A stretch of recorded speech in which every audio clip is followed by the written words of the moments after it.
पट न रखकर 8वां बालक जब उत्पन्न होगा उसी समय मेरे पास पहुंचा देना। तुम्हारे ही कहने से मैंने देवकी को जीवित छोड़ दिया था। ऐसा कहकर कंस ने वासुदेव व देवकी के हथकड़ी व बेड़ी डालकर कोठरी में बंद कर दिया और ताला देकर अनेक राक्षसों की चौकी वहां बैठाकर राज मंदिर पर चला गया। उस दिन अति भय से उपवास करके सो रहा।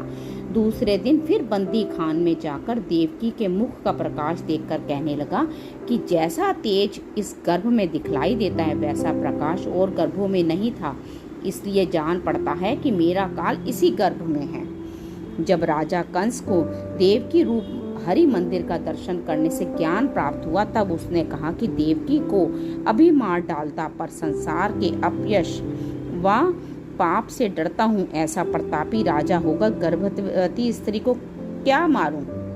ऐसा अधर्म करने से यश पुण्य और की हानि होती है।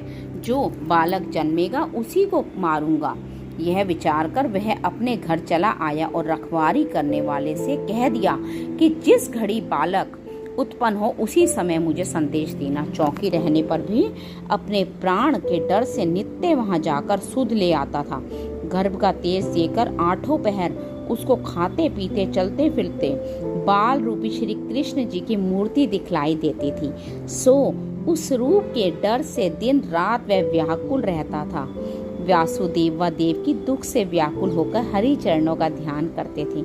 जब गर्भ के दिन पूरे हुए तब श्याम सुंदर ने वासुदेव व देवकी को यह स्वप्न दिया कि तुम शोक छोड़कर धैर्य रखो, मैं जल्दी अवतार लेकर तुम्हारा दुख छुड़ाता हूँ।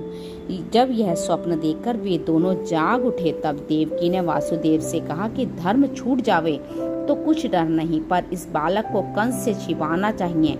यह सुनकर वासुदेव जी बोले, हे प्राण प्यारी, इस बंदी खाने में पड़े हैं, किस तरह छिपावेंगे?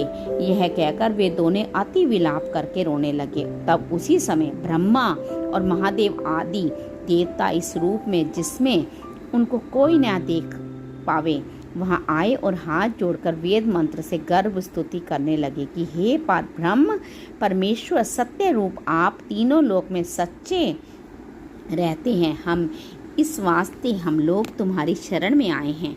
यह संसार रूपी वृक्ष आपकी माया से उत्पन्न होकर तुम्हारे आश्रय पर रहता है। इसकी रक्षा व पालन करने के वास्ते आप अनेक रूप धरकर सब जीवों को सुख देते हो। हे परमेश्वर,